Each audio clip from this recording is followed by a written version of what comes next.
Hello, hello everybody! This is Melissa here from stampwithmelissa.com. I'm an independent Stampin' Up! Demonstrator located in Minnesota, which is in the United States. And today, today's video is all about my weekly Create and Color Challenge. We're on week 53, so 1 year and 1 week officially into this challenge. I'm so excited. So last week in my Facebook group, I put out a poll asking what kind of themes you guys really wanted help with, ideas for and such, and the overwhelming response was masculine. So all week long I am sharing some masculine cards with you, and so today's is very simple and very fun, and also is really easy to change up the colors for anybody. You could change it to make it, you know, pinks and purples, or you could even change it to somebody's favorite colors, school colors, things like that. So I'm going to hook my camera up and we're gonna go ahead and make today's card. All right, so for colors this week, we have a fun slew of them. So we've got Daffodil Delight, Misty Moonlight, So Saffron, Pear Pizzazz, and Balmy Blue. I know we've got 2 yellows and 2 blues in there, but Create and Color Challenge is to inspire you to make something with colors like that, so you don't have to use all 5 of them if you don't want to. Today we're going to use a piece of thick basic white cardstock for the base. I've got a piece of Pear Pizzazz for a layer, another piece of basic white that we're going to stamp on, a little piece of basic white for the sentiment, and a piece of Misty Moonlight to kind of offset the sentiment a little bit. And I'm just looking for them here. The stamp sets we're going to use today are Watercolor Shapes. This is from the annual catalog, and we're going to use a couple of the stamps from here. And then we're also going to use the Special Moments stamp set, which I absolutely love. This is a Sale-a-Bration stamp set, which means that right now in my online store, it is free with a $100 order. So you can choose this as one of your free gifts when you check out, when your order is at $100.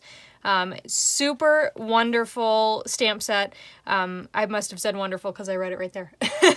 We're actually going to use that stamp today as well, and the birthday stamp, because I'm going to make this a birthday card.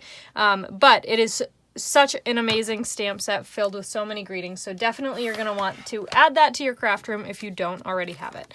All right, let's start with our piece of basic white. I'm going to bring in my extremely messy piece of scrap paper and plop that down, and then what I'm going to do is I'm going to open up my So Saffron, Pear Pizzazz, and Balmy Blue ink pads, and I'm also going to pull in my Simply Chamois and keep that off to the side, because as I work on this project I'm actually going to want to clean in between almost every step. So I have these 2 rectangles here, and what my idea is I'm going to make it look like candles along the bottom. I thought that would be super, super cute. So I'm going to start with this thicker rectangle here in Balmy Blue, and we will stamp that on the corner. I'll set that to the side, take the smaller one. Oops, I just dipped my finger in the Balmy Blue. But you know what? If you're not getting a little bit inky, are you really crafting? All right, so I've done that. I'm going to clean off this one and make sure it's clean, and then I'll do it in the So Saffron, and we'll go ahead and just layer these along the edge here. Now I'm going to take the thicker one, and you can see I'm alternating the colors not perfectly. I don't want them to be blue, green, yellow, blue, green, yellow. So we are just going to do them in kind of a random pattern here with both the shape we use and the height that the candle is stamped at, and also the color we use. All right, so we'll go back to the yellow now and do maybe a little shorty candle. And then we'll bring this guy back in. And I don't remember, oh, I just used it in blue, so I could have left it, but that's all right. We'll stamp him like that, and then we'll finish off with the skinny rectangle in Pear Pizzazz. All right, so we've got a fun slew of colors there. I'm going to close that up, and we're going to close all these ink pads before I make a mess. I don't know about you guys, but I just dipped my finger in my ink pad, so I think it's pretty safe to say that things might get real inky if I don't close these. All right, now that they're all closed, here's where Daffodil Delight comes in. I'm going to open up this guy here. I just wanted something a little bit darker. And there's this circle, this big circle image in the stamp set. Now, I think this circle image is maybe even a little bit too big for what I want it to do here, but we're gonna roll with it. Or you know what, actually I'm not. I'll show you. So this is, I didn't show you this already, but this is the card we're going after.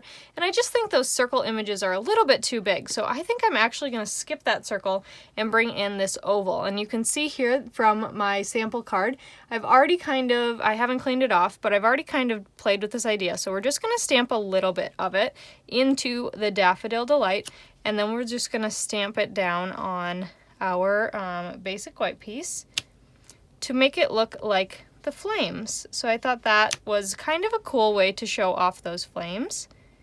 And we'll just do those here, getting a reflection when I stamp them down. So I apologize if my head gets in the way. I just want to make sure I am right about centered over these candles.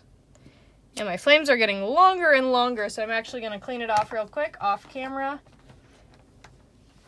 and do another shorty flame. Like that. Super cute. Okay.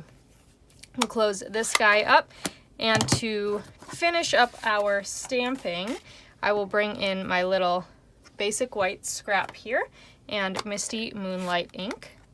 And then, here it is, the Happy Birthday sentiment from that Special Moments Sale-a-Bration stamp set. I'm just going to center that on this piece of basic white, just like that. All right, I'll close this up. And I'm going to give you the measurements for everything as well. So let me give you measurements for this strip. This is 1/2 inch.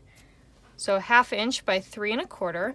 This width doesn't matter, but this is also 3 1/4.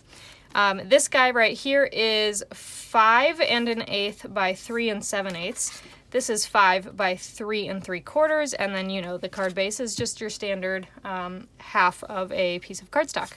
Okay, so let's go ahead and start assembling. So I'm going to add some liquid glue to the back of my basic white piece. And we're going to center that on the Pear Pizzazz, like so. Then we'll add some liquid glue to the back of our Pear Pizzazz piece. And we will center that onto our card base, like so. Ooh, I like these candles a lot better than my original card. Good thing I made two, right? I like the look at them. Even though the candles are different thickness, I like how the flames all look very consistent. Okay, so then let's go ahead and we are going to take our little Misty Moonlight piece, and I'm just going to put a thin strip of liquid glue along the top. Now I'm emphasizing here thin because we don't want it to ooze out. All right, and then I'm just going to take my basic white piece and line up the side, so I just have a little bit of a border underneath our sentiment there. I just thought that would be a fun way to bring in another color, and then you can see because I used liquid glue, I was able to just kind of maneuver it a little bit. And then I'm going to bring in my dimensionals. Of course, we have to have dimensionals. It's almost like a requirement. And we are just going to stick some down. I'm making sure to cover where those two pieces of cardstock meet up as well. And then we're going to pick this guy up, and we will put him right at the top of our card, like so. Super cute. Last but not least, we just have to stamp our sentiment for the inside. So I'm going to pull out my Misty Moonlight again, and then that sentiment I said earlier that says, "For someone who is wonderful in each and every way." So you can see this is a super fun birthday card, super quick and easy to make, and I love that you can customize these colors for anything. So there is our card for today. If you would like to participate in this week's Create and Color Challenge, please make a project using these colors as your inspiration. I'll plop them in here again, like so you can see them. You are also welcome and encouraged to post it on my Facebook group. The link to that is in the description of this video. Also in the description of this video is a link to all of the products I used today. If you are in need of anything, you can find it in my online store. Everything is current as of the date that this video is released anyway. So make sure you head over there to add anything to your cart. All right. Please give this video a big thumbs up and subscribe to my YouTube channel if you haven't already, and I will catch you guys later. Bye for now.